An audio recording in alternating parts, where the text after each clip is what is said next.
Okay, good morning, good afternoon, good evening, everyone. I'd like to welcome you all to our global webinar, which will introduce the UN Environment Program's free online training resource library for reducing pollution risks in the oil and gas sector. So we thank you for joining us today for this webinar. My name is Taylor Blair. I work for the UNEP, the UN Environment Program under UNEP's partnership with the Government of Norway's Oil for Development program. And this partnership is situated within UNEP's Ecosystem Division, based in Geneva, Switzerland. I'd also like to take a quick moment and introduce the moderator of this event. So our webinar will be moderated today by Ms. Marisol Estrella. Marisol has extensive experience specializing in the field of disaster risk reduction related to field project implementation, trainings, technical publications, policy advocacy, and partnership building. Since 2016, Marisol has been the program coordinator of the partnership between UNEP and Norway's Oil for Development program. We are very grateful to have her moderate this event. So I'd like to just also explain a bit about what our unit does. So our work under this UNEP Norway partnership has provided capacity building support and technical assistance to countries with emerging or fragile oil and gas sectors since 2017, which has successfully strengthened environmental governance of this sector in over a dozen countries during this period. Both UNEP and the Norway government are now transitioning away from helping countries in managing their oil and gas sectors, with support in this regard officially concluding at the end of this year.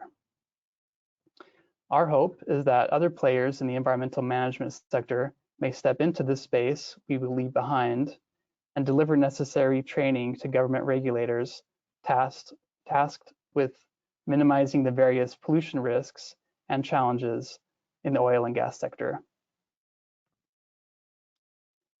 Okay, so I would like to now explain what we have in store for you for this webinar. One moment.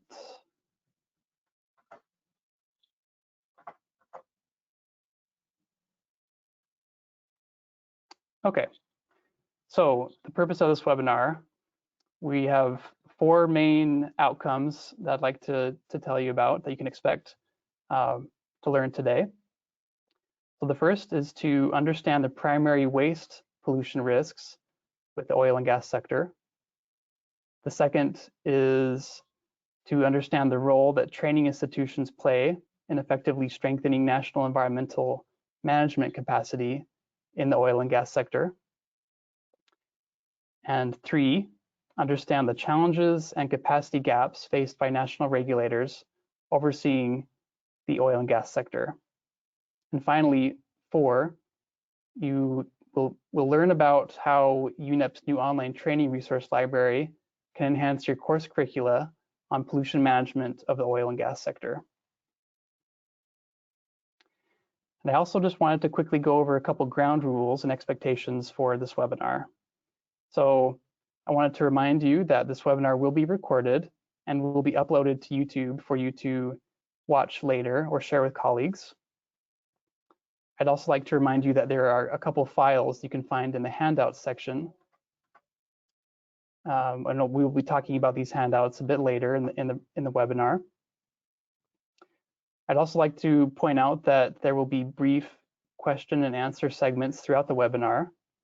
And so we invite you to, if you have questions, to type in these questions to the question box, and our moderator will select certain questions and pose them to the panelists. So we invite you to do that during the Q&A sessions. Okay, so now back out of this. Okay, so now we will transition into the speaker panel session. So I will introduce our first speaker, So the first person we will hear today is from Mr. Michael Cowing. And Mike is an award-winning environmental scientist who possesses over 30 years of international experience within the environmental and waste management sectors. Throughout his career, he has operated in more than 50 countries globally, over 10 of which are in Africa. Michael led the UN Environment's groundbreaking work in Ogoniland, Nigeria, and has worked on environmental waste and management issues related to the oil and gas sector in Africa, also including the Middle East, Southeast Asia, Europe, and Eastern Caribbean. Furthermore, Mike has been a lead trainer in many of our events since the UNEP Norway partnership began. So we're very grateful to have him join us once again for our webinar today. He will be providing us an overview of the main waste-related pollution risks stemming from the oil and gas sector. So with that, Mike, I will give the floor over to you and ensure that you can share your presentation.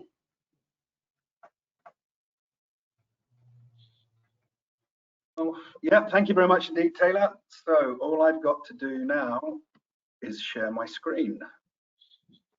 And Taylor can tell me if you're seeing my presentation. Perfect. We see it. Okay, thank you very much indeed. I'll be brief because I'm mindful of the time. And as Taylor said, we're going to focus on environmental issues, one of the main considerations of which is waste management. And ironically, today, south of London, where I am, it's the waste collection day. And as I look out my window, there's a big waste truck. So I apologize in advance if you hear a lot of banging and crashing. It's actually the waste being collected off the streets outside the house here. So let's see, scrolling on.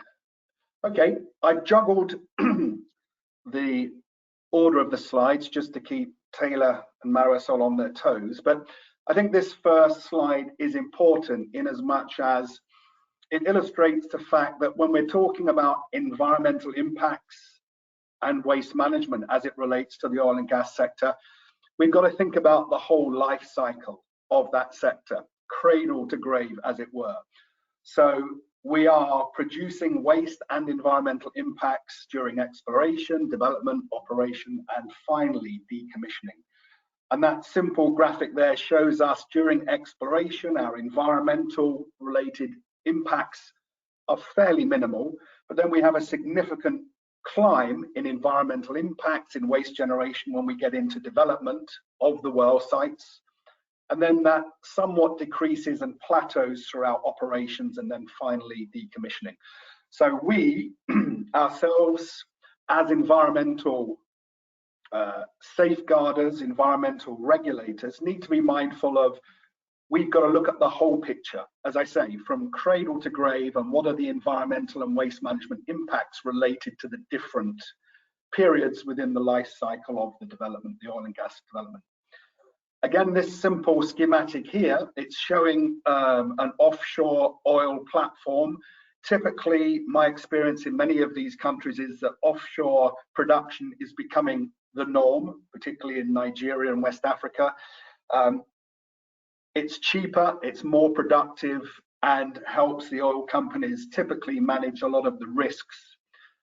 West Africa, more typically security risks than environmental. So this is the trend, the norm, that oil and gas generation is moving offshore. So this simple schematic here characterizes a number of the impacts that we're talking about. They're numbered for ease of reference, but we see there we've got the atmospheric emissions, discharges into the marine environment. We've also got discharges of the well cuttings and often drilling oil fluids. We've then got the route for the pipeline that in itself creates an environmental impact and potential nuisance.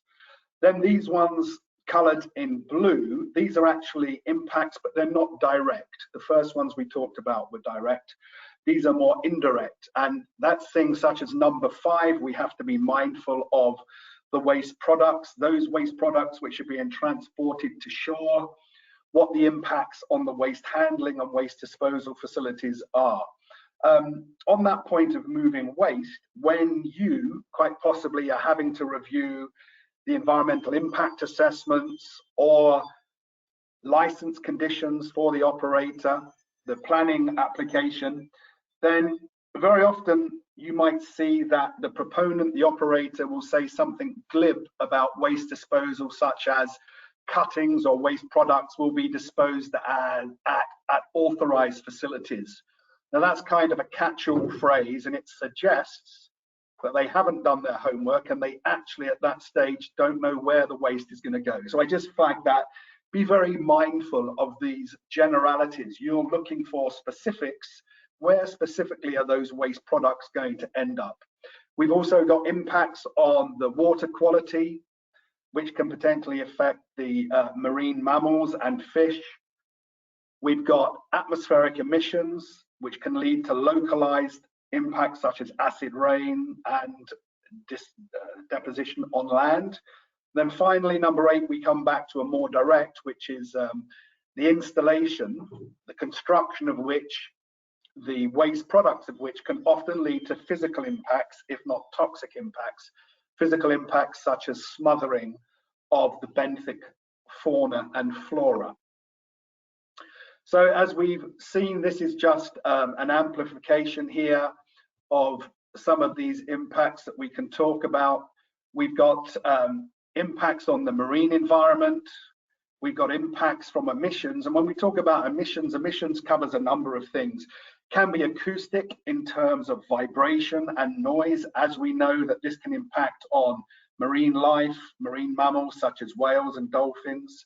Emissions can also cover things such as light, combustion, fugitive emissions, and then the routine venting and flaring of the waste gas from the well. So a number of different things, environmental in nature, very often related to the management of the waste products. And discharges, there's a number of discharges from the rigs, from the platforms. Routinely, we've got sewage and grey water, food waste. You need to be mindful of how that is going to be managed. Is it for disposal at sea? Is it for collection, transportation onto shore? And then there are routine discharges such as drainage from the decks themselves, bilge water, ballast water. All of these have a potential environmental impact. Other sources of discharge are from cooling water. If the platforms themselves have desalinization plants to generate drinking water, bathing water, how are those waste products to be disposed of? And then one of the biggest waste categories, produced water. Water that is liberated from the actual hydrocarbon reserves can be contaminated, can be very voluminous in nature. And the drilling discharges, again, large in nature and potentially large in terms of their environmental impact, by which we're talking about waste drilling fluids and the cuttings which are being discharged from the well itself, all of which need to be categorized, thought about, and strategized for how they're going to be managed, how they're going to be discharged. When we're talking about wastes, arguably those wastes which are hazardous in nature are the ones that pose us the greatest headaches. These can be waste fluids, waste chemicals, which are waste as they come out from the production line, but also if chemical products are unused, if they're shipped to shore, if they don't go back to the original supplier, these invariably are going to end up as problematic waste products. Non-hazardous waste, again, that's the more domestic type waste. Some of these rigs and platforms can have hundreds of people living long-term on them on a month-by-month cycle. Again, that's going to produce not necessarily hazardous, but can be problematic waste from the kitchens, from the toilets, and from the office facilities. Many different categories of waste, and these are routinely generated. But then we've also got the categories of waste and impacts which are unplanned. If we have accidents, if we have spills, if we have collisions, and although not planned for, these do often occur. So there has to be strategies in place, management practices in place to deal with these unplanned events. And although unplanned, having spent a number of years on rigs and platforms out in the ocean, they do sadly often happen. By often, it's not a daily or weekly, but quite often in the cycle of development, construction operation, there will be unplanned accidents and leakages. And the most common sort of accidents typically is from coupling on hoses, possibly discharging waste sewage, possibly transferring fuel backwards and forwards. But where you have pipelines and couplings, this is often the most frequent source of accidents and spillages. So to summarize then, in terms of impacts, we've got direct impacts, we've got indirect impacts, and then we've got those impacts which are cumulative in nature. Direct, as we talked about, they're the direct discharges, the direct impacts on the environment. Indirect, more often, are not immediately obvious. There are knock-on effects from the project activities. And then in terms of the environment, we've got cumulative impacts. So this could be, for example, where chemicals or products are entering the marine environment. It would take a long time to determine that we've got a phenomenon such as bioaccumulation, where chemicals, heavy metals could be bioaccumulating in fish tissue, for example, and accumulating throughout the food chain. Not immediately apparent, but through investigations and studies, very often we find these sorts of cumulative impacts. Again, getting back to the category of impacts, we've got direct, which we've talked about, pollution. That includes all of the environmental mediums, be it the marine environment, be it air, or be it soil. Typically in the marine environment, when we talk about soil, that's going to be a secondary impact. Typically, that's going to be the location of where waste have been shipped to, stored, or are being treated. Very often there's secondary environmental consequences relating to that. Indirect, again, is climate change, could include changes in the species, behavior, the ecology, and changes in habitat. And changes in habitat could be, for example, waste cuttings, which can be on occasions discharged in and around the footings of the rig. It's not necessarily going to have a chemical toxic impact, but it's going to have a physical impact and can result in, for example, the smothering of benthic species. Cumulative, again, could be sources from several impacts, bioaccumulation that we've talked a little bit about. So you have to be mindful of the many different sources and the many different types and categories of impacts. So we talk about the life cycle, we've talked about the development, and now here on this slide we're into the drilling phase. Waste is highlighted in red because waste has been one of our primary focuses on these particular training courses. During drilling, we're going to get drill cuttings and fluids. These, depending on the geology and depending on the nature of the drill being installed, can actually be hazardous, can actually be toxic in nature. That depends very much on what chemicals have been added to the drilling muds, but ultimately they will end up as a waste product. In some locations, it's acceptable to discharge them to the marine environment. That is a function of national legislation. It's also a function of the receiving environment, the sensitivity of the environment, distance from shore. So there are many different considerations when making a decision about how these wastes should be best managed. The potential impact, as we say, the cuttings can smother benthic biota. We can have a change in seafloor conditions, although temporary in nature, can take many years to revert back to the original seafloor conditions. We've talked about bioaccumulation and contamination of soil and water. That's focusing on the waste during the drilling phase. We've also got waste during construction. Typically, these are going to be water discharges, leaches of chemicals, workforce waste. We've got the local mortality of species, changes in environmental conditions. So again, the types of waste and the potential impacts are very specific to the phase, the life cycle, the location of the actual drill site. So we need to be mindful of all of these factors. During actually the production phase, and we've seen in that earlier graphic, during production, waste generation environmental impacts plateau, but that's not to say they're eliminated. So again, we've got inorganic waste, we've got chemical waste, We've also got other wastes which are not necessarily toxic or hazardous in nature, but again, all too often happens in the marine environment that wastes which should be segregated, labeled, stored, transported, very often some rogue individuals will see fit, often under the cover of darkness, to dispose of waste products into the marine environment.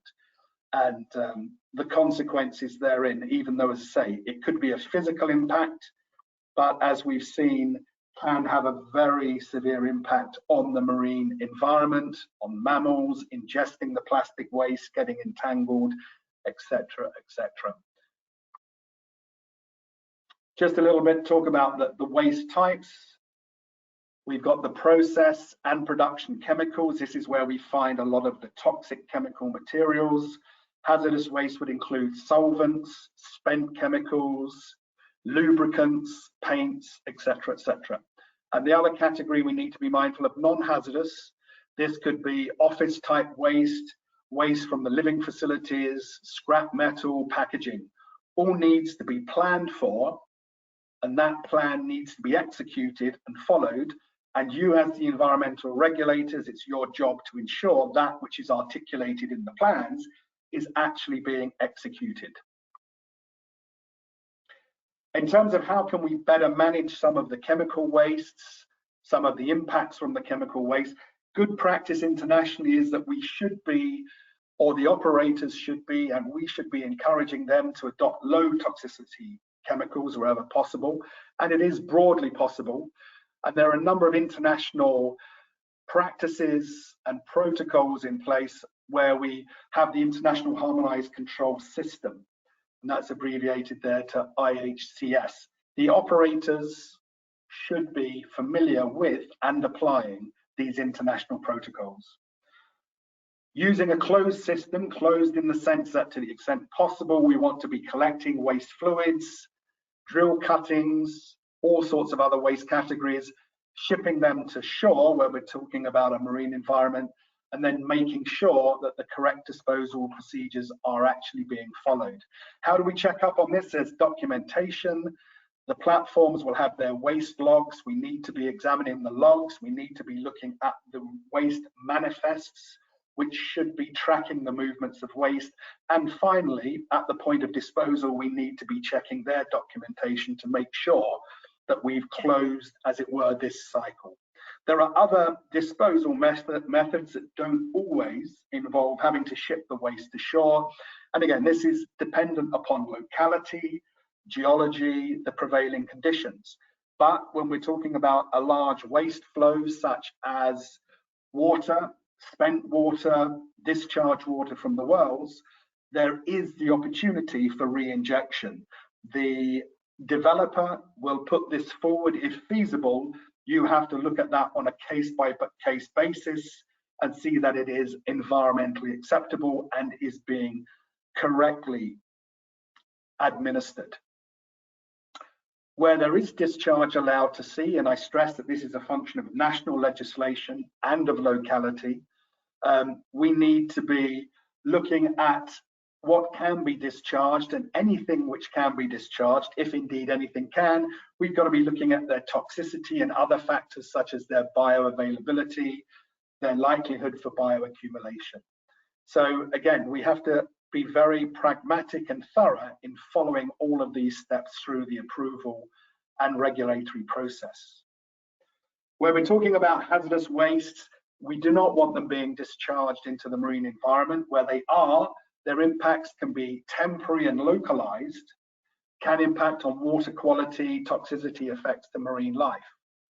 Then we're talking about settlement of non-buoyant materials. That's the seabed, the topography, the nature of the seabed can be changed by these waste materials being, as it were, carelessly discharged. And then when we have buoyant material, then again, as we've mentioned, this can impact marine life through ingestion, smothering, and entanglement. We can minimize the risk from hazardous waste through proper management practices. We want to see the waste identified, segregated, properly contained, labeled, and we want to see the correct documentation. One of the key documents for use when we're handling chemical material and waste products is the material safety data sheet. These have to be clearly displayed at the point of generation, at the point of use, and this provides a lot of important information about how to manage these waste products. And again, the concept is cradle to grave.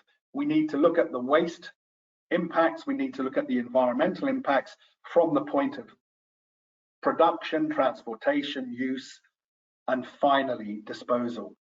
There's just a shot there on the left. That's not an untypical picture in and around the marine environment, the sea floor around production rigs, where if not controlled, a lot of the waste materials are being thrown over the side. And this clearly shows some of the impacts, albeit physical and smothering in nature. But again, this is what happens, and this is what we need, to the extent possible, to minimize and to avoid. When we're talking about non-hazardous waste, there are international procedures and protocols in place. One of the more relevant is MARPOL. That encourages, to the extent possible, no planned offshore disposal of solid waste. And again, it articulates and it promotes good practice: identification, segregation, containment, labeling, and all the documentation necessary to support its safe handling and disposal. So you're effectively at the time of reviewing, assessing, approving applications for operation, you're looking at assessing the environmental risk.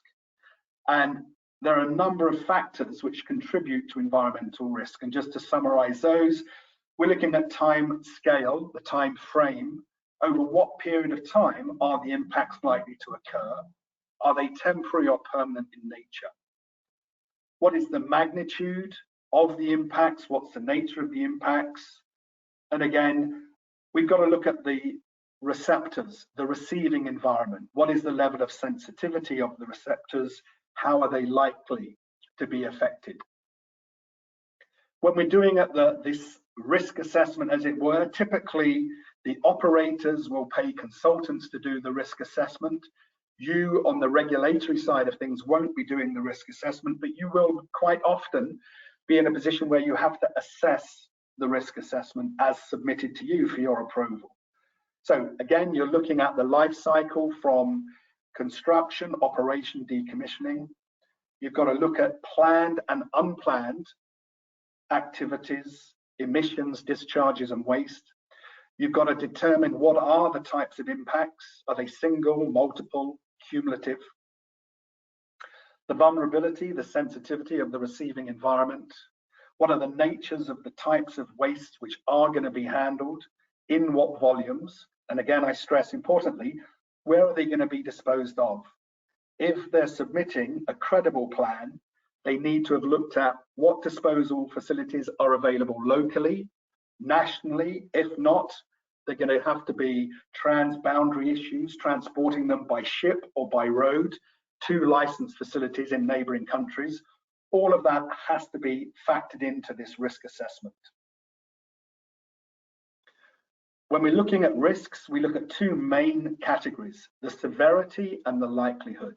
So severity is what's going to be the likely impact on the ecosystem, what is the scale, what's the duration, and are impacts, where they're annotated, where they're noted, are those impacts reversible? Are they temporary or permanent in nature?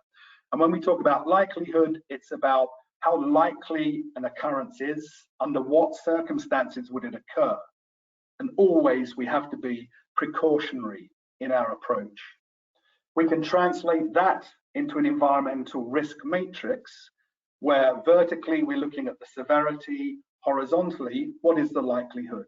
So for example, where we have low risk, numbers 1 to 4 colored in green, then we can see, for example, even where there is a likelihood, a high likelihood, 4 out of 5 of an activity occurring, it doesn't necessarily make it a high risk if the severity of that likelihood itself is low in nature. So depicted there in the green. Where we move on to the red, this is where we have possible, likely, or very likely events, but the actual severity is high in nature. And that's where we fall into that category of 15 to 25. And I would say we're moving into the category there of the need to handle, transport, dispose of hazardous waste, the risks related to unplanned discharges. Because the materials are hazardous in nature, the severity is high. When we're talking about inert materials, inert waste products, then the severity is lower, even though the likelihood could be higher. And again, having identified the risks, we then have to get into thinking about the risk management hierarchy, as depicted in this simple graphic here. First and foremost, we want to avoid risks. This is the most effective mechanism. If we can't avoid, then we want to minimize, and we minimize risks by ensuring we have operational controls in place, minimizing the duration, the severity. However, risk cannot be completely eliminated, and where we do have impacts, we get to the concept of restoration. So this is where we cannot avoid risks. We have to take actions to repair where the risk has been actualized. So repairing features of the impacted environment. And then finally, offset, where again we can't avoid the risk, where we have an impact, we can address impacts in a form of compensation applied to areas not impacted elsewhere by the project. So it's almost a form of compensation, of offsetting. So in closing, we've got some key messages as it relates to environment and waste and the oil and gas sector, that the impacts are numerous and diverse in nature. They can be direct at the point of generation, they can be indirect, and they can be cumulative. So we have different categories of impacts. We need to be mindful of that. We can produce an environmental risk matrix that assesses the impacts, and that's based on two things: the likelihood of the impacts occurring and the severity. And factored into that is things like the volume of material we're talking about, the toxicity, the environmental impact. And finally, impacts vary throughout the project life cycle. And there's different categories of impacts, from physical disturbance, noise, light pollution, and then the thing that we focused in on very much in our training programs is the generation of waste. And having generated it, how do you transport and safely dispose of it? And in disposal, throughout our training, we've looked at disposal options from thermal treatment, which is incineration, to non-thermal, biological treatment, mechanical treatment. So there's a whole range of waste disposal options that you need to be mindful of. So thank you for your time. That's a very quick run through of some of the issues, some of the ways which we can identify and manage those issues. And I will thank you for your time, and I'll hand you back to Taylor. Taylor, thank you very much indeed. I will actually jump in. So thank you so much, Mike, for the brilliant presentation. I hope this gives our audience a flavor of the type of training materials that we have been delivering over the last 7 years to countries, and particularly to our government partners.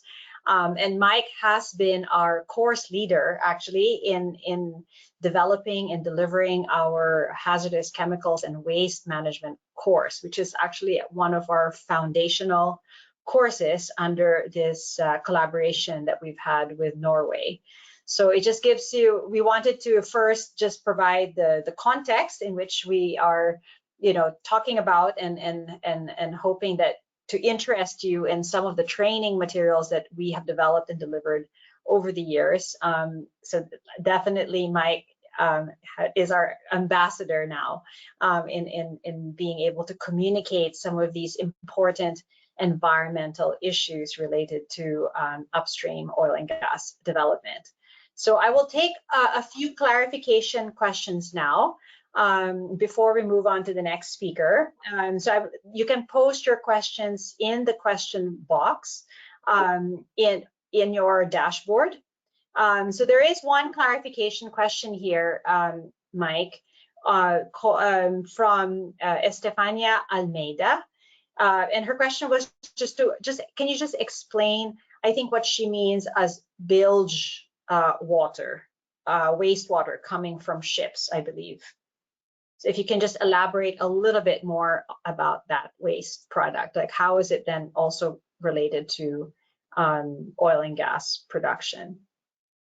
Sure. By bilge, I think typically, yeah, in the marine world, ships will balance their weight distribution out, for example, by taking on board water, which typically, if they're sailing empty or partially loaded, they need to be sitting lower in the water for stability. They'll take in water, and that's about stability and weight distribution. But ultimately, that water is going to get discharged back into the marine environment, depending on the nature, the characterizations of the vessels involved, the management therein, the age of the vessel. Very often this bilge water can get cross-contaminated by operational materials on board, which can be oil-based materials. Chemicals can sometimes contaminate the bilge water. So we need to be mindful of that. It's an operational waste. It's a waste that ends up in the marine environment. Often it's brought into the marine environment from elsewhere. So we have issues to be mindful of good management and stewardship. Typically the ships visiting the platforms and the rigs are the ships that are bringing provisions, supplies, chemicals to the platforms from onshore. And then very often on the reverse journey, ships are taking waste products to shore from the marine environment. So that simplistically is the routine water discharge, but we have to be mindful of the fact of where it can be discharged and if there are contaminants therein through perhaps poor management, poor housekeeping on board. Great. Thank you so much, Mike. I don't see any other clarification questions, but a number of you have asked for copies of the PowerPoint, so we will actually upload them as PDFs in the handout section of your dashboard. So right now there are 2 handouts there. You have like some materials related to the webinar, but then we will also upload the PDFs there, and we will also share it with you by a follow-up email shortly after, as well, including the recording for this webinar. So I think with that, we will move on to the second speaker. So I'll hand over back to Taylor. Thank you. Thanks, Marisol, and thank you also, Mike, for your great presentation. So I would like to introduce our next speaker, who is Mr. Alex Mugambi. And Alex serves as the chairperson for the Environment Institute of Kenya, which is a professional body of environmentalists who deliver training to improve environmental management across public and private sectors in the country. Alex has extensive experience in graduate level trainings and policy development and environmental management. He specializes in environmental planning in several areas, including oil and gas, renewable energy and transport, environmental impact assessments, and environmental auditing. So Alex will be teaching us about the role that the Environment Institute of Kenya plays in enhancing knowledge and skills for students and practitioners involved in environmental management aspects of the oil and gas sector. So we are excited to learn more from Alex today. And with that, Alex, I will give the floor over to you. Okay, thank you, Taylor, for that. So we switch gears, and for us, basically, it's to give an institutional view with regards to course development and passing the information down to practitioners within the environmental field. And so a brief introduction of who we are as EIK. I'll say we are a professional body, of environmentalists in Kenya.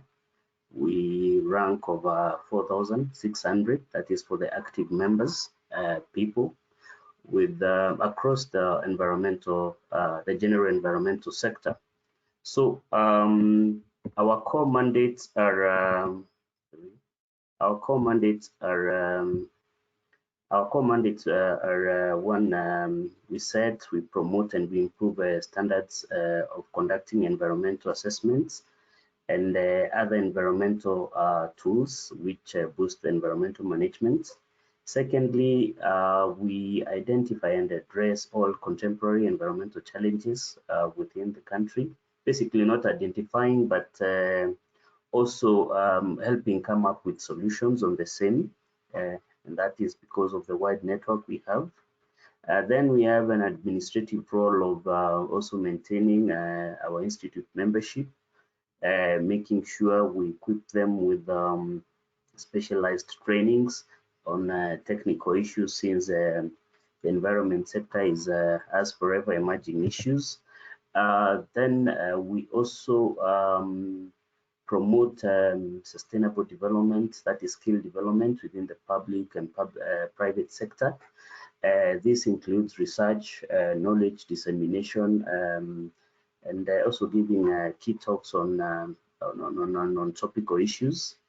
Finally, as not really finally, but also we initiate schemes and programs aimed at improving performance within the environmental industry.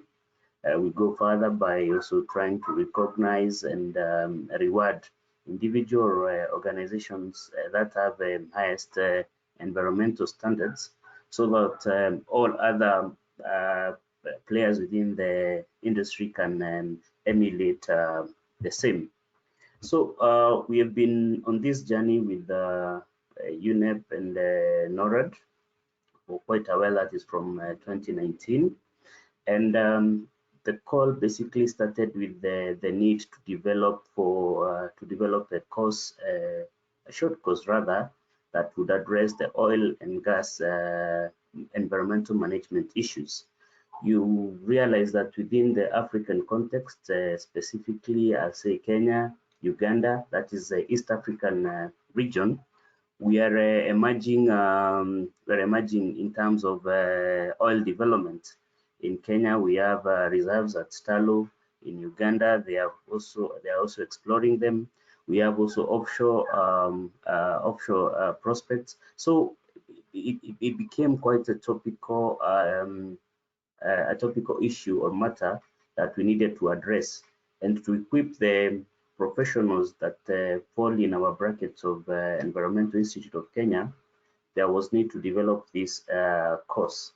So we went further as members, and we developed a curriculum in oil and gas with 9 modules, and with an examinable at the end of it.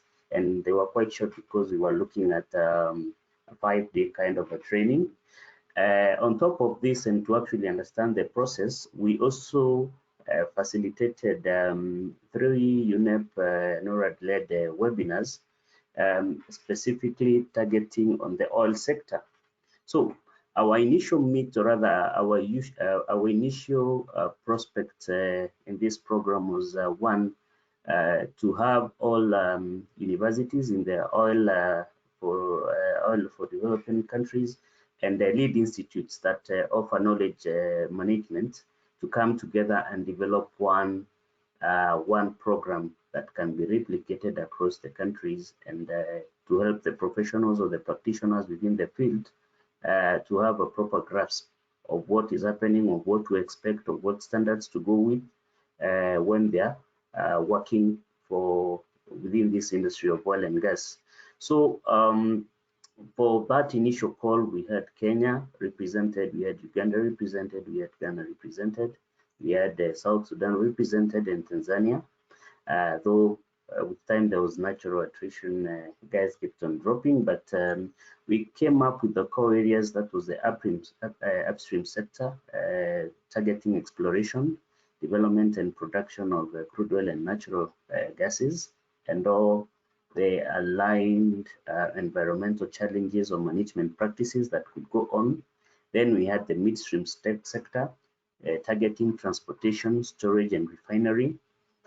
Finally, the other target was to target the downstream sector, and this was basically on the supply side and the distribution of these products up to the actual end of them reaching the final consumers. A copy of this outline is available for sharing. Further than that, and to make sure that we were in sync and had a proper program, we helped also deliver a few webinars, or rather our members actually did a few trainings. That is one on challenges in conducting environmental social impact assessments in the upstream oil and gas sector, that is in Kenya. Then we had the decommissioning of oil and gas fields, the best environmental practices. And then finally, there's this one that we are talking about and how to utilize this online resources now, the final product that has been, I mean, I'll say is the fruit of those years of toiling. So our final curriculum, as we did it, was eventually done by representatives of the institute from University of Eldoret, Wangari Maathai Institute of Environment, Jomo Kenyatta, and NORAD. And basically, it targeted on all spheres of oil and gas. And as I mentioned, we had those the three main areas. So on this, we were looking at the environmental side of it, the impact assessments, the management processes of it. And integral to our part was the activities that are happening within these sectors. Apart from the activities happening in those, sectors, we were also taking a keen interest in the environmental management issues that come as a result of those activities. Much more of what Michael was explaining. So further to that, we developed and further gone for short refresher courses, because again, we weren't attracting as much audiences as we hope to attract with the upcoming program. We've then, together with the other presenter who is coming in, Celera from NEMA, we did an environmental impact assessment and audit training in downstream oil and gas projects. We also did a refresher course on oil and gas in the environmental and social impact assessment processes. So NEMA for us and EPRA for us, they are quite key as one. NEMA is the regulator on all matters environmental impact assessments, and they manage a whole load of the processes, or rather the facilities that deal with oil and gas. On the other side, EPRA is critical, as it's the one that licenses and manages these facilities, these oil and gas facilities, and the players within it. So to go back on our short course, it was basically to take the shortest time possible and at the same time deliver maximum knowledge to the players. So we targeted 5 days. Apart from targeting these 5 days, the group that was intended to be the main beneficiaries was people already practicing in the field, people already with advanced knowledge in environmental matters, in environmental impact assessments, and in generally managing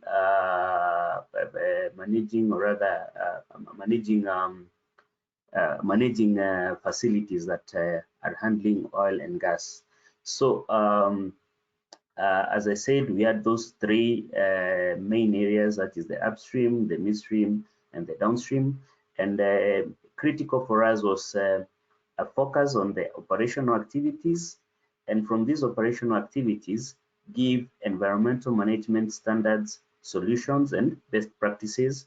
Further to that, couple that with the assessment tools available to make sure that we have properly analyzed, properly monitored, properly managed, and proper reporting for these oil and gas developments, and further to make sure that the experts within these fields can be able to understand, can be able to process the challenges, and also take care of any opportunities that may arise now that ours is an emerging field. So over that period, I'll say that it's taken time. We have done the refresher courses and our curriculum is out there, but this process is to culminate in a proper, I'll say, course in oil and gas management. And for us, having a 360 view of where we've come from and what is the eventual outcome, I'll say we have critical opportunities. One is the eventual process has been concluded, and now we can have a course that can be rolled out, and you can say this is a competent one for everyone in this field to interact and engage with, and it will give them maximum value in terms of the knowledge and the skill set that is intended. The other opportunity we have as experts and as practitioners within the field is to oversee the full implementation of the developed curriculum in our universities and in our institutes, and critical to make sure that that skill set is comes down to the practitioners. Most of us who are here are maybe in the academia, and we'd like for this is a kind of an industrial approach to the real world scenario, and what we should actually take up so that we can say we're managing the environment properly. Thirdly, and to sum it up on the opportunities that I see with this upcoming program, is a process of capacity building our trainers, TOTs rather, trainers of trainers, to oversee the full implementation of the program, and to have a curriculum that is self-paced and people can go over, can go to anytime they're free, and they can keep on repeating the same. So with those few remarks, I'd wish to end my presentation in actually giving an overview of the development process of the curriculum in terms of oil and gas with respect to environment management.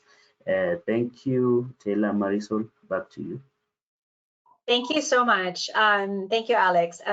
Actually, it's a real pleasure to have EIK back with us again. And we first met with EIK in one of our national trainings on chemicals and hazardous waste management, actually, with Michael.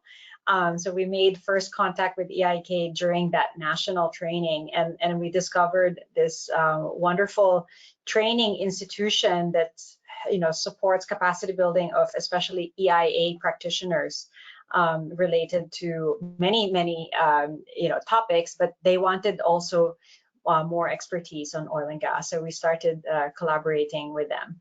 So it's great to hear how you have come far. But I wanted to ask Alex that since when have you is this oil and gas topic in your curriculum fairly new to you as EIK, or have you been providing this type of training on oil and gas already from the very beginning? So that was my first question, and I wanted also then if you can elaborate a little bit on your business model as EIK. Like, how does EIK continue over long term continue to provide these type of trainings to EIA practitioners?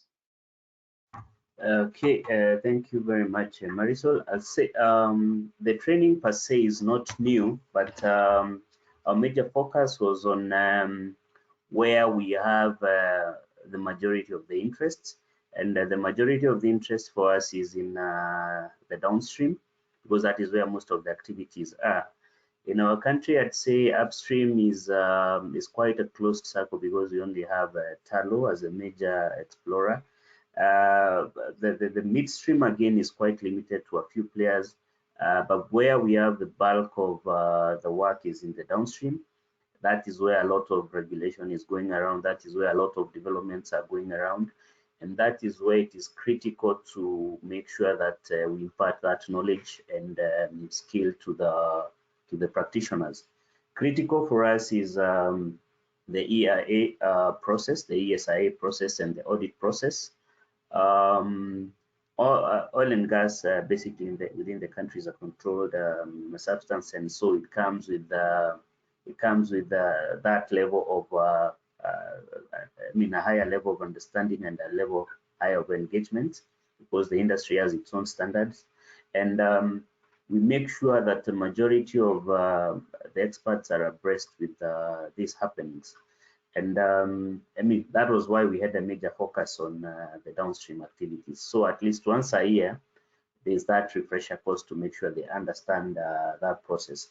But now with the previous course, we tried to go a little bit further, or rather with the course outline, and we targeted all the 3 major sectors of oil exploration and supply chain. Yeah, so that I think that is best answered for number 1 before I go to number 2. Yeah, so on our business model, basically in terms of training, I'll say it's majorly pro bono because this is a value that we're giving to our membership. Our membership is based on an annual subscription. And as part of our mandate is to make sure that we have and offer training programs to make sure that they are abreast with what is happening within the field, the industrial, the standards, and so on. So if we have charges, we make sure they're minimal. But we are moving ahead into making sure we are developing proper courses and long-term courses which are accredited, and further to that, we also adopt technology in making sure that we have self-paced kind of trainings. And the other thing I can fail to mention is that being a professional body and borrowing heavily from all the industry players in terms of environment, we have we get the trainers from amongst ourselves. And at times we bring you in, Marisol, in as much as you not remember. But yeah, we have that so that the membership is quite rich in terms of knowledge. So we don't really go out unless there's that need to bring somebody from outside. So we help develop, say, small course outlines, small content, and then the trainer comes with the content, and then the delivery happens. Basically, there is no business per se, but it's quite a subsidized model to make sure we try and impart the knowledge and move the environmental sector ahead. Yeah. So presently, when you deliver your training courses or refresher courses, you don't charge people. You don't charge it's not open. It's only open to your membership, and you don't charge your membership. Is that correct?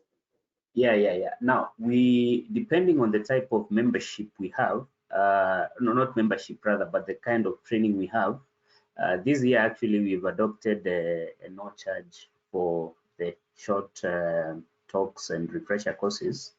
For the main programs, we are subsidizing the fees for our members.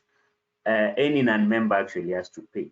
Any non-member has to pay because it takes time to develop, time, money, and resources to develop this. So there's that fee to it. Yeah.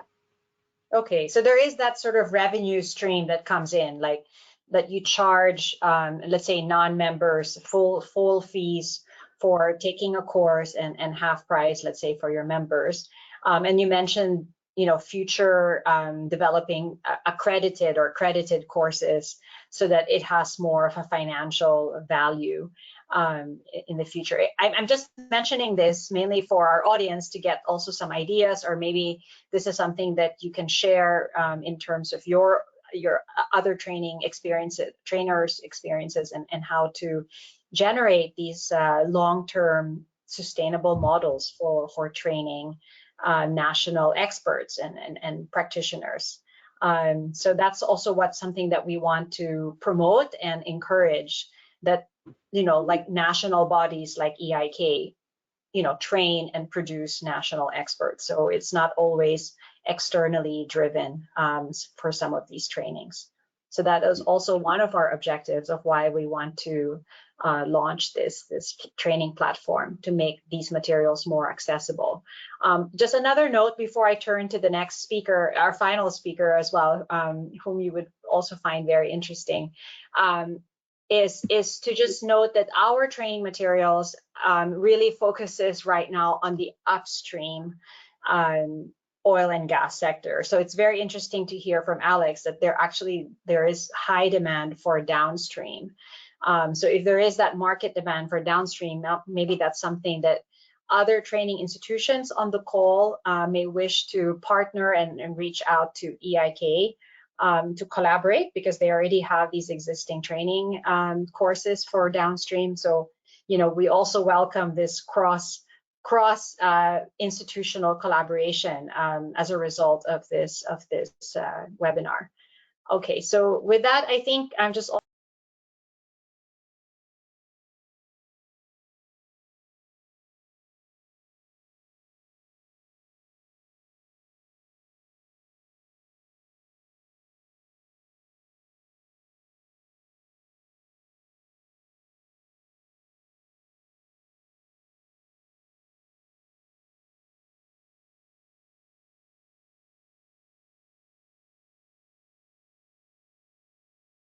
Taylor may have been kicked out.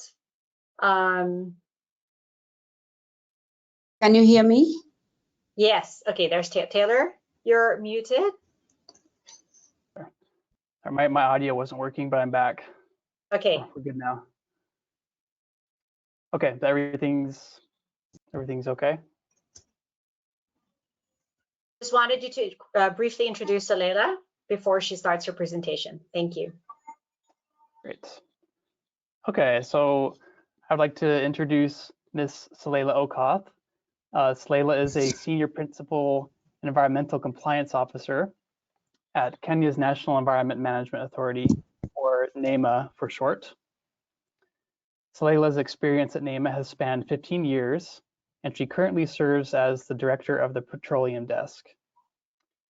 She's a technical member of the National Upstream Petroleum Advisory Committee since 2011, and she has also audited the Kenya pipeline. Salela played a lead role in drafting Kenya's Petroleum Act of 2019 and Petroleum Regulations of 2020. Salela was named as focal point with the UNEP Norway Partnership on Oil for Development, which enhanced environmental governance in Kenya's petroleum sector. So Salela will be teaching us about the work that she does as a government regulator overseeing the oil and gas sector in her country. We will also learn about the challenges and capacity gaps faced by regulators, indicating areas of opportunity for environmental practitioners to potentially support. So we are grateful to learn more from Salela today. And with that, I will hand over the floor to you, Salela. Thank you very much, Taylor. I hope you can see my screen. Yes, we can see it. Yep. Thank you. So basically, I'll take us through the challenges in environmental regulation of oil and gas sector in Kenya. And a quick outline will basically talk about background of oil and gas development in Kenya.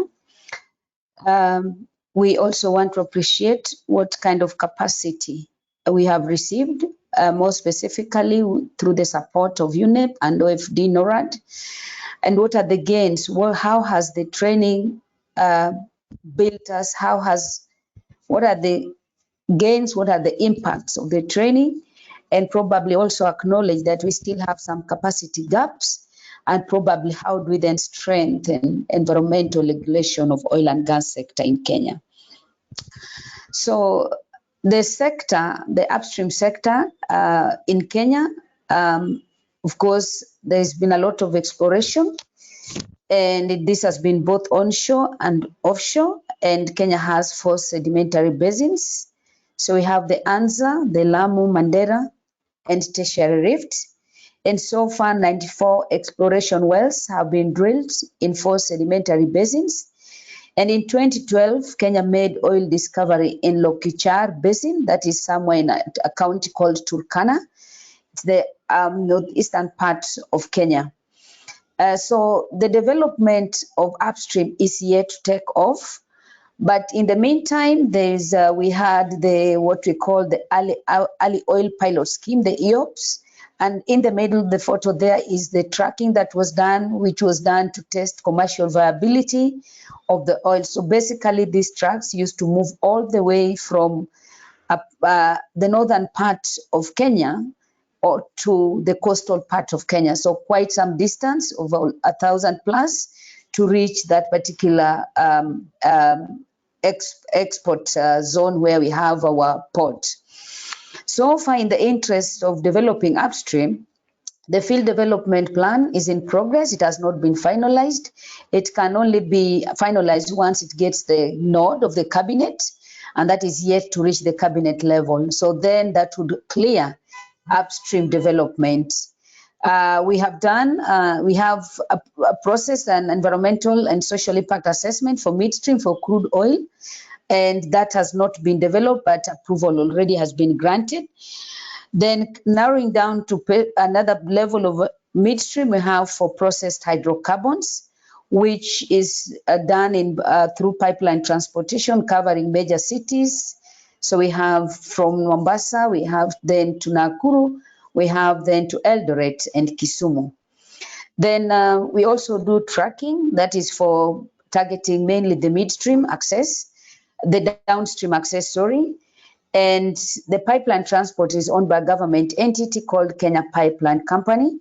In terms of distribution, mainly now done at the downstream level, we have all petroleum outlets in the country. In almost every county, we have no less than 10.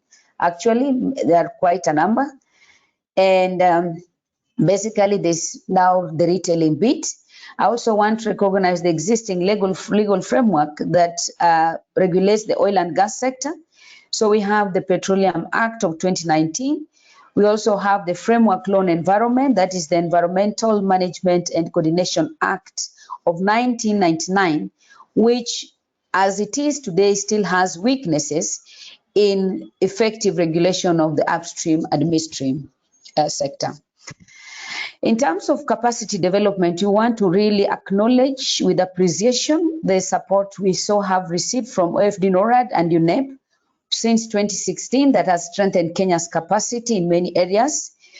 Among these key areas where Kenya's capacity, more so the environmental regulators, with NEMA being the highest, the institution with the highest number of beneficiaries.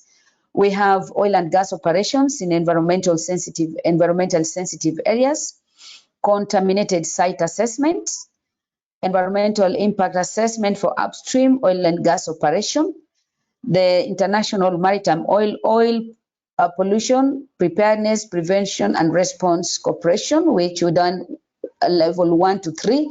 And through this training, we have TOTs. This was inclusive of also the maritime group of the Kenya Maritime Authority, which deals with offshore pollution from oil and any other sources. Then, of course, we also underwent a training on shoreline assessment and response, environmental sensitivity mapping, and chemicals and waste management in oil and gas. The fourth in the middle basically speaks to one of the IMO OPRC trainings that was held in the coastal part of Kenya. Then in terms of gains that we've had so far, we've been able to actually do very good audits and monitoring and inspection in the upstream. We've done a lot of this in the Lokichar field basin in Turkana, where, you know, with the EOPS, the early oil pilot scheme, basically everything about oil in terms of pollution, in terms of impacts was basically presented, because already they had drill cuttings, they had certain groups of chemicals that they had to use, like the oil-based synthetic fluids. All these were at the site. And they also had oil that they did not ship out, for instance. So basically it presented a category of what you expect in a production field. Then we've also been able to do advisory on waste and chemicals management. We've how to support best environmental practices in upstream and midstream, and basically this is also inclusive of processed products that are that is transported through the Kenya pipeline. We've been able to diligently review and process some of these ESA reports for upstream and midstream. And I want to reckon that the process of ESIA of midstream, I want to believe we really done it. We did it very well. And I think even the proponent, being Talo in this particular context, sounded very impressed with the output we gave that entire process. We've been able to progress some reviews and develop appropriate legislative frameworks. This has not gone too much. Our focus currently has been on waste, and that is not yet completed. So basically in the middle, I'm just showing a team of our colleagues that had to go and do on-site a test where we had an oil spill in an area called Tange, somewhere in the eastern part of Kenya. We had an oil spill, and actually on the farthest end, which is on your right, you can see some of the areas that were impacted by that particular oil spill. This kind of equipment that can do on-site measurement. So we deployed this particular instrument for the same. It can test the BTEX, basically the hydrocarbons in water resources, and we are also able to get for soil, which will not be done on-site though. Then this photo just shows joint compliance in Southfield Lokichar Basin with a leadership from NEMA. With the board of NEMA, board chair of NEMA, and the director general. And the photo then on our left just shows some of what we could see when we went to that particular facility owned by Talo. Now, in terms of remaining capacity gaps, we have done a lot on offshore, and we feel our capacity is way enhanced in this regard. But we still have a lot to do when it comes to onshore. We acknowledge that Kenya's first oil discovery is onshore, and we still feel we need a lot of capacity in terms of preparedness and response. And also in terms of oil spill for processed hydrocarbons, it was so good and also unfortunate to realize that some of our responses have been very wrong. I recall in one of the trainings on OPRC in the coastal zone, we learned that we cannot use dispersants when you are not talking about ocean water or salty water for that matter. And that has been a practice that I've seen that our company KPC has been doing. So oil dispersants, we were just learning that day. So that depicts the poor capacity or low capacity that we have as a country in terms of responding to oil spills for processed hydrocarbons. We also have not done much on oil gas development and operations, and we know that Kenya has very promising reservations going by data from the Ministry of Energy and Petroleum. We also acknowledge that the fact that we have the beneficiaries has not been that quite a big number, noting that there is also natural attrition in the institution, and also the duration of delivery sometimes leaves some of us with some gaps, because this is also a fair technical field. And I think we would really want support on how to do knowledge management so that that institutional memory is retained, even if some people leave the institution who are initially the beneficiaries. So in that regard, we feel that the additional capacity should focus on upstream onshore preparedness and response, oil spill response onshore for processed hydrocarbons, because offshore we have very good capacity currently with Kenya Maritime Authority in the area of gas development and operations, knowledge management, how do we transfer, how do we mentor, and etc. And of course, we would appreciate to have technical guidelines on environmental safety and health practices in oil and gas, both upstream and midstream, targeting both offshore and onshore. And probably if we can have an app tool that for ease of access to information, that probably I'm in the field and really need to get quick information, how do you respond to this? then the person who is on the field and responding to an issue or need that technical and can refer to maybe where you can do frequently asked questions and get some answers, that kind of, which can be updated from time to time from the expertise that you have, like UNEP and Michael here, to strengthen the capacity of Kenya and other developing countries. So basically on my right, on our right, you can see what about onshore drilling. This just I was presenting because during this training, we realized this was just one slide. It was just like, yes, it's a bit different, and therefore there is need for another different, fairly different capacity to be able to regulate effectively. With that, I say thank you very much. Thank you so much, Salela. So as you can see that we have also worked quite a lot with Salela and her team and other government institutions in Kenya over the last 7 years.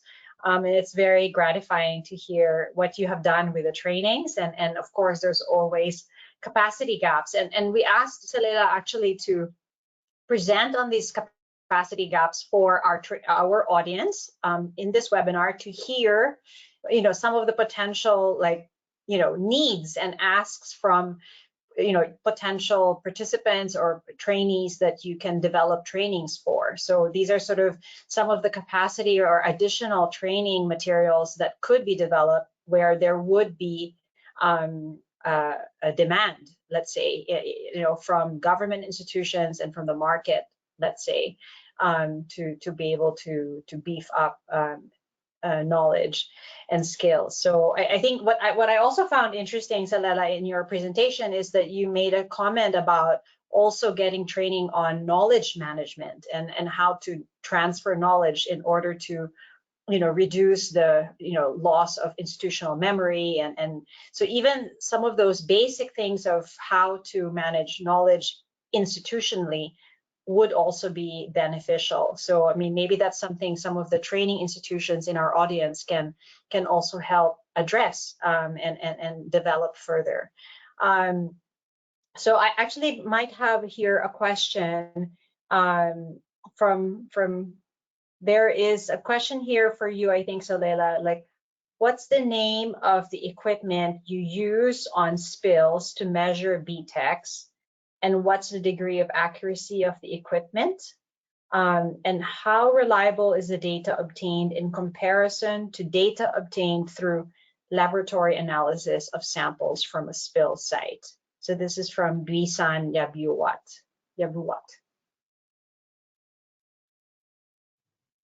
I think he was referring to the equipment you were using for spills to measure BTEX and what's the degree of accuracy.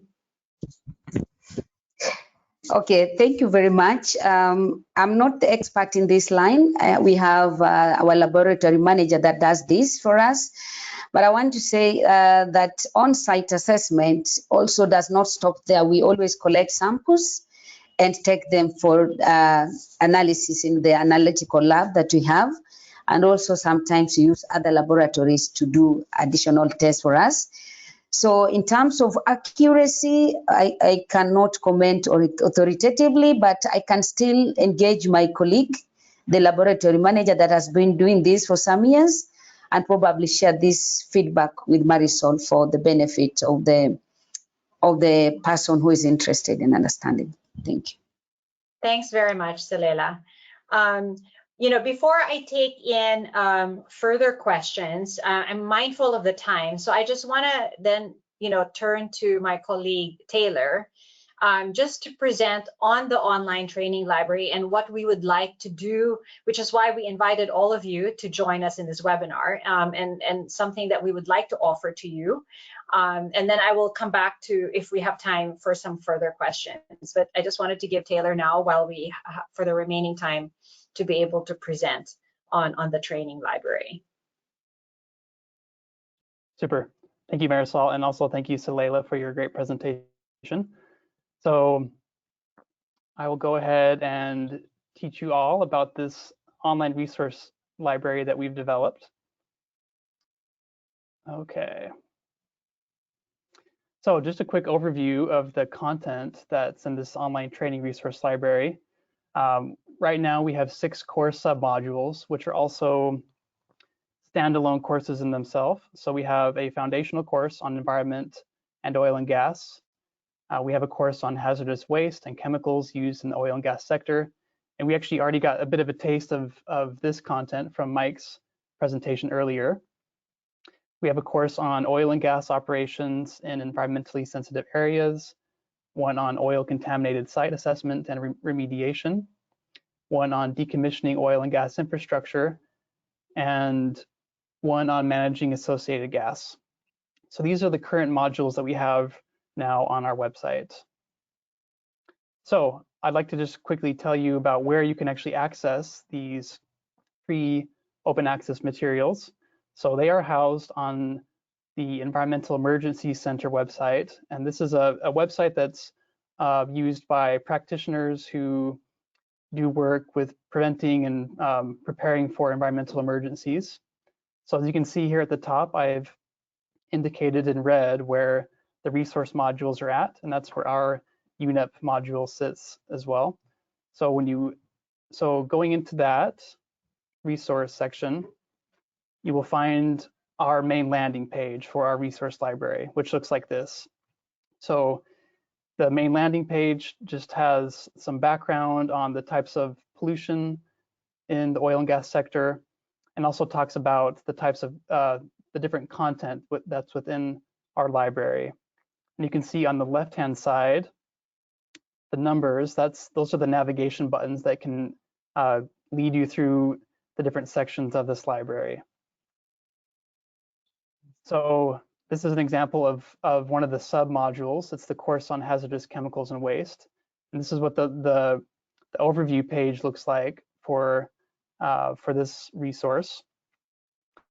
And in addition to the overview page that each resource has, there's also a separate downloads page where you will find the actual training materials that you can download and share. And to find that page, you scroll down to the bottom, or you can also use the navigation buttons on the left-hand side of the screen. But you click on the course downloads button, it takes you to a page that would look like this. And again, each submodule has their own unique course downloads page. So this is just to help you understand what it looks like. So when each of you go onto the website yourself and start navigating it, you'll know what to look for and you'll know how it looks. And so we've already learned from Mike earlier about the types of content that this library offers. But I also just wanted to walk you through the particular file types that we have in each library. So each course has its own set of presentation slides, video recordings, which are uploaded onto our YouTube channel. It has group work exercises, knowledge assessment questions, and supplementary guidance documents that are developed by industry partners. So this is what you have at your fingertips on our website. And I will also just want to mention too that I will share the link to this website so you can easily locate it afterwards. So I'll share that in a follow-up email.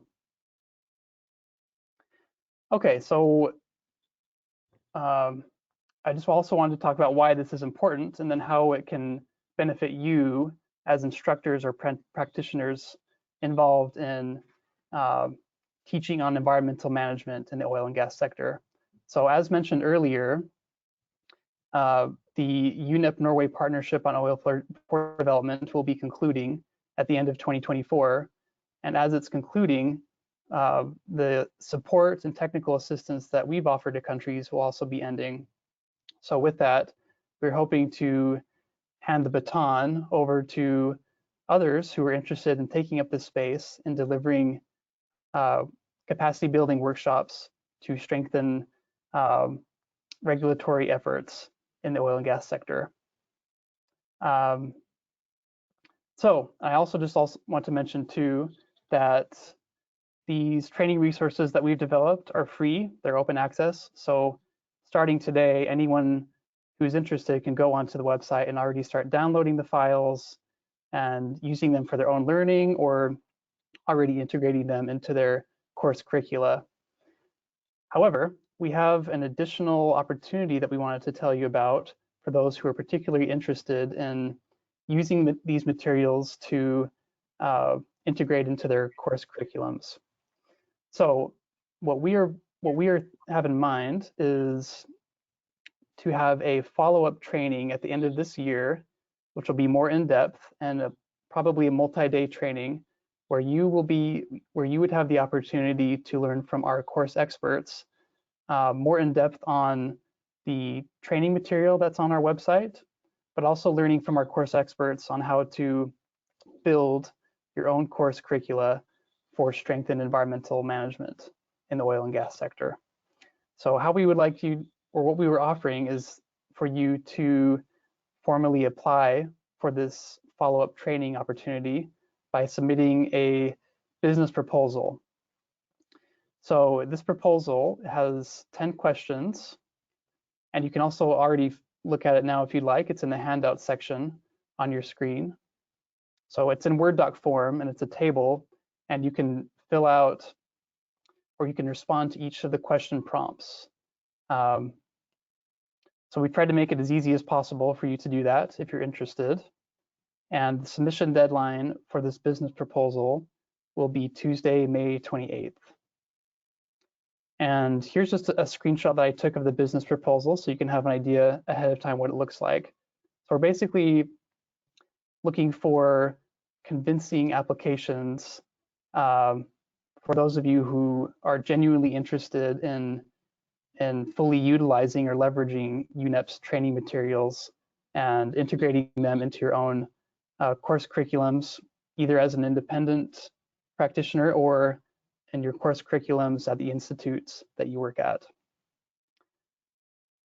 So yes, so that's what we're offering. Again, it's optional. It's not needed to use our online resource library, but if you're interested in this follow-up in-depth training opportunity, we invite you to fill out and submit this business proposal template. Great. Thank you, Okay. Taylor. We actually have a few follow-up questions, which is great, which is exactly why I wanted to get to this part of our webinar as well.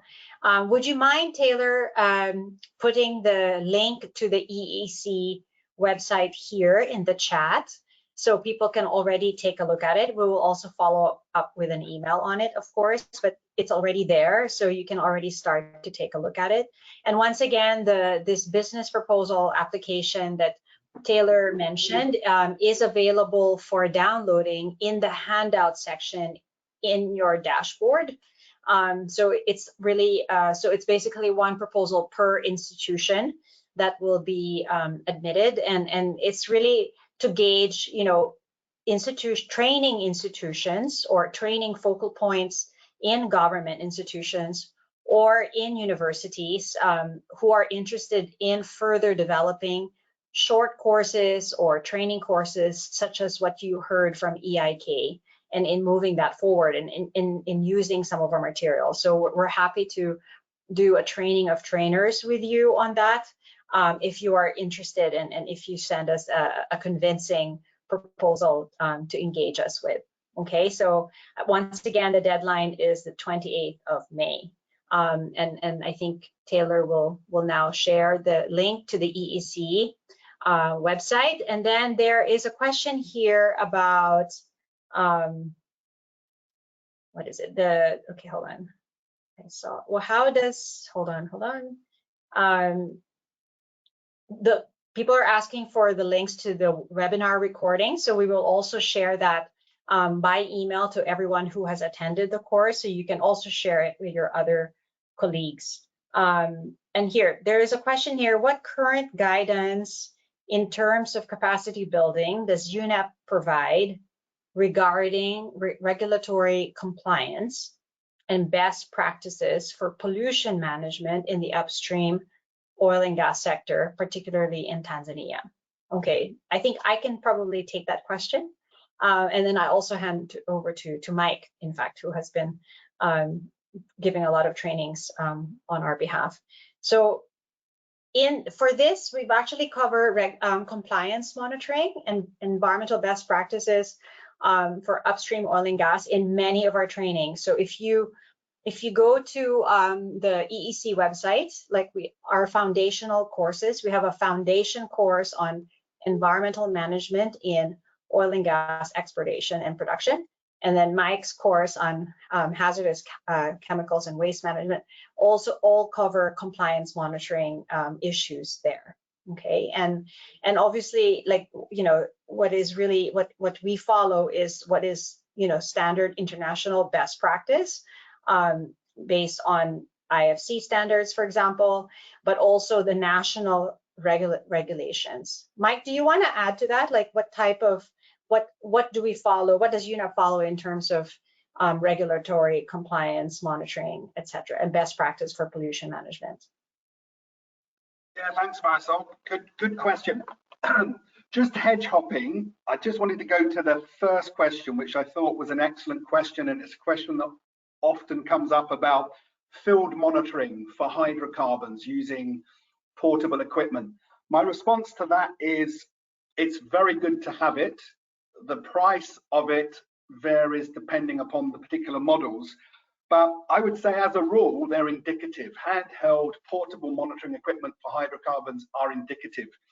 And the best way to use them is in the field, and they will tell you if there's the absence of hydrocarbon, fine, it's clean, or if you've got contamination hotspots. Where you've got contamination hotspots, as indicated by the portable equipment, that's when you do your sampling and there is no substitute for laboratory analysis.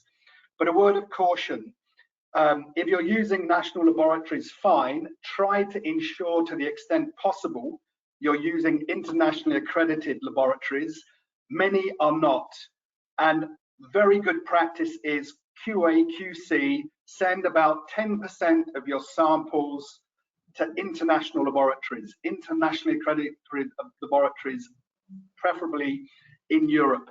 The reason I say that is because I've been involved in a number of litigation court cases against oil companies, some of them multi-billion-dollar court cases. And the one reason they invariably fall down is on the quality of laboratory data, in terms of the labs are not internationally accredited, the equipment isn't calibrated, is out of date, etc., etc. So the bedrock of all litigation, mediation, QA, QC is on the quality of the lab data. So that's my long meandering answer to that fundamental question. Regarding best practices, I'm guilty of having switched off momentarily, but I think, yeah, there's a number, in terms of the oil and gas sector, there's a number of models of best practice, procedures, protocols, which we use, which we've adopted, and I think we could probably provide a list of. Many of them are European, Western European, North American, but yeah, there's a, as it were, a smorgasbord of international best practice, and we have to make sure that we're applying that which is best and applicable to the environment in which we're working. Exactly. Yeah, there's like the Dutch standards for soil contaminated assessment that is used. I mean, unfortunately, there is no one like book, you know, that contains all of the guidelines, which is interesting. I mean, even up to now, after like 30, 40, 50 years of oil and gas production, we do not yet have this, you know, like one guidebook. Very correct. And a word of caution, Marisol, there's a West African country that I'm working in, which in their legislation cut and pasted the Dutch guidelines. But they're utterly irrelevant because the soil, the hydrology, the conditions in Holland are totally different to the conditions in West Africa. So you can't just cut and paste. You've got to look at the specificity of the local environment and tailor things accordingly. So no easy solution there, no easy answer, unfortunately. Indeed. I mean, generally, like there are the IFC guidelines standards, right, that international oil and gas companies must follow as part of their EIA, you know, documentation.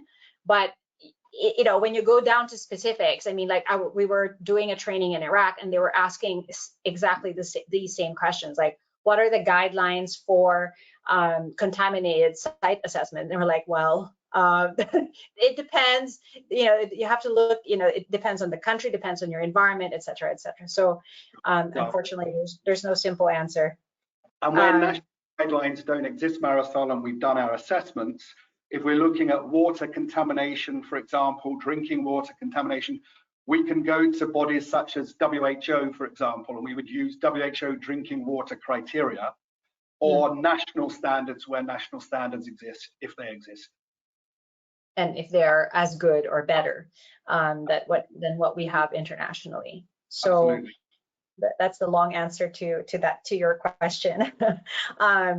So, and then finally, there's a question about whether the EEC courses on the platform, are they free of charge? Yes, you have free access. These are all our training materials, and we're happy to I mean, and please write to us and say, oh, we're using your training materials. We'd love to hear from you on that.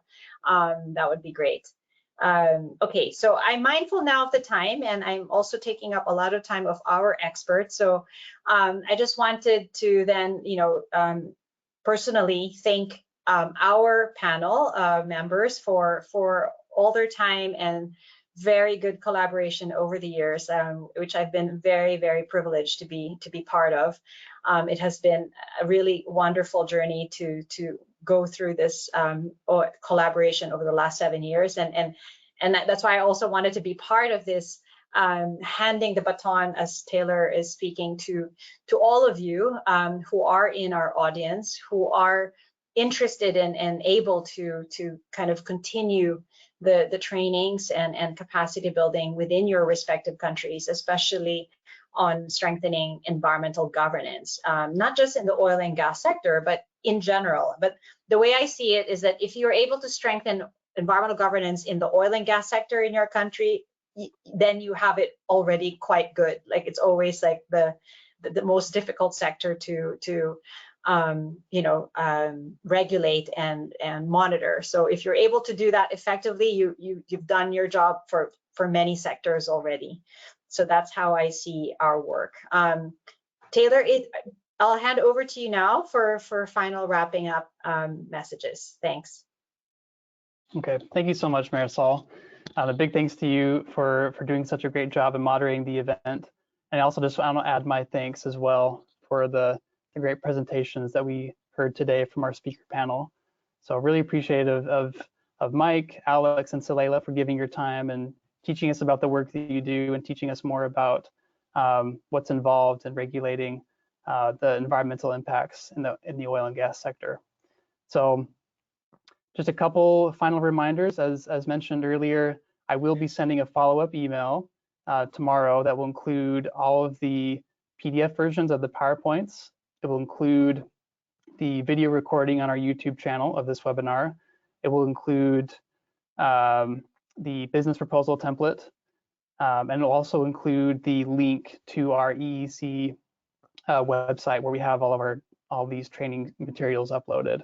So I'll send it out tomorrow so that everyone has that. And again, just from my side, I want to just say a huge thank to all the participants of this meeting for sticking with us till the end. We're grateful that we could have you here with us today, and we look forward to potentially collaborating with you again, or at least connecting with you again in some manner. So I want to just wish everyone a good rest of your day, and we hope to hear from you soon. Thank you.